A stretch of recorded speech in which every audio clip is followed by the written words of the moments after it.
Bethann Merkle is a native of Montana's Rocky Mountain front and an artist fascinated with communicating science and sustainability. Her award-winning images and writing have been published across North America in outlets including American Scientist, Montana Outdoors, and Mother Earth. Currently, she's a candidate at the UW MFA program in writing, and she will share images and stories from her recent field research on the tortoise and hare, taking a modern look at characters from that well-known parable. Please welcome Bethann Merkle.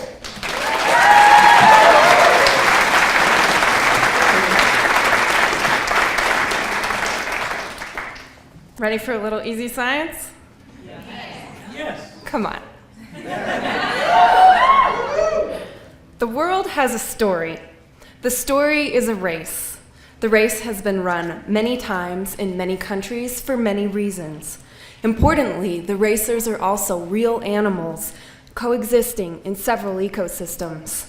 Both are running an actual race for survival. Tortoises have been studied around the world, and the results are grim. Around half of all modern tortoise species are either already extinct or threatened with extinction. Similarly, 45% of hare species globally are rare, uncommon, or endangered, but hares are not as widely studied, partially because, true to the fable, they're hard to catch. They're also just not as charismatic as many other mammals. And this lack of detailed research is a serious conservation concern, since hares are an integral part of many food webs. Now, countries such as Kenya have taken steps to protect wildlife like these by making it illegal to kill them. But of course, such legislation complicates life for people who used to rely on game meat as part of their diet. Strikingly, only one tribe I met in Kenya even eats tortoises and hares, the Turkana. That's Turkana. They eat hares just as food, but tortoises, they're a different matter. As far back as memories go, the Turkana have considered tortoises an important medicine for longevity. The medicine in tortoise meat is so potent, it is only boiled with water. No herbs, no vegetables, not even salt. 4 Turkana women took me to see their matriarch. Over 100 years old, she's their proof positive, and so they eat tortoises whenever they can. Every rainy season. They eat as many as they find, and the rainy season lasts for months. Troublingly, this species doesn't reproduce until at least 12 years old. Yeah, it's a conundrum. Heavy hunting pressure could seriously dent tortoise populations, but not eating tortoises would truly impoverish Turkana culture. Now, there are other tribes in Kenya, and although the Somali, Rendile, and Maasai people I met there don't eat tortoises or hares, they do have a lot of stories about them. Some of those stories are of the race familiar to us from Aesop's fables. The race is just a story, I used to think. But as I visit the places where tortoise and hare actually coexist, I'm learning the story is many, and as it turns out, so are its meanings. For example, the Somalis say there are 2 tortoise brothers who together trick hare. One starts the race as we'd expect, right alongside hare, but the other tortoise brother stands by the finish. When hare nears the end, the second brother quickly crosses the line and hare is beaten. The Maasai, they tell it a bit differently. They say the brothers are many, and the race is won by playing a leapfrog sort of trick on hare. Each time hare passes a brother, he rounds a corner or tops a hill, only to find ahead of him yet another tortoise. While we conceptualize that race in terms of pride and persistence, those dualities of individualism, the Somali and Maasai seem to see it rather differently. With all those brothers directly engaged in tortoises' success, the East African lessons appear to emphasize the necessity and social value of outwitting an opponent by tapping into family support and cooperation. It's a story not of individualism, but of codependence. Beyond this multifaceted race, many stories I was told focused on Hare, who plays a trickster role akin to Coyote here.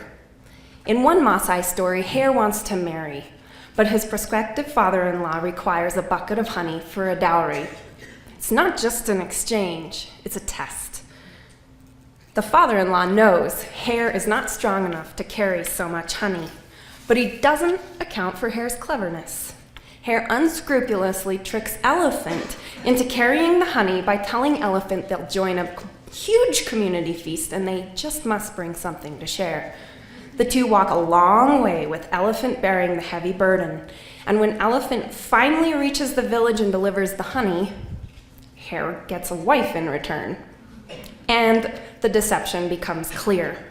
The Maasai told me this ended Elephant and Hare's friendship, and now Hare runs whenever he sees Elephant. Unlike rabbits, hares do not dig or use burrows. They rest and even give birth in shallow ruts and depressions called scrapes. Rather than being out in the open, they prefer areas with more shrubs to help shelter them from the sun and hide from predators. Which means there's an ecologically possible explanation for why hares might be more abundant where elephants aren't.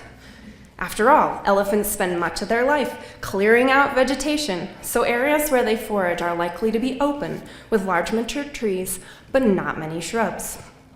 Turns out, University of Wyoming researchers working near the Kenyan village where I heard this story have collected lots of poop samples in sites surrounded by elephant-proof fences.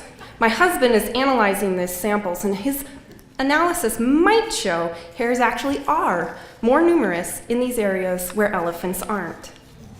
But you know, while that would be neat, I'm not really interested in proving or debunking this Maasai story about the feud between elephant and hare. Rather, I'm intrigued by the opportunity to tell all these stories together. I'm passionate about the role stories play in shaping our perspectives of ecology and cultural topics. In the ecologically true story of the tortoise and the hare, the interplay between folklore and science makes space for you and me to think deeply about the ways people around the world understand and value wildlife and ecosystems.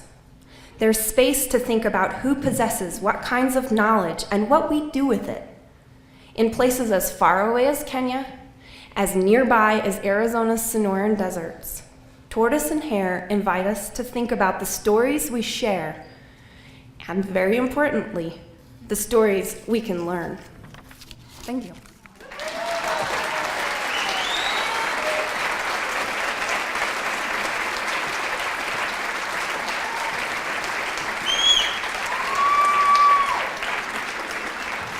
Bethann Merkle.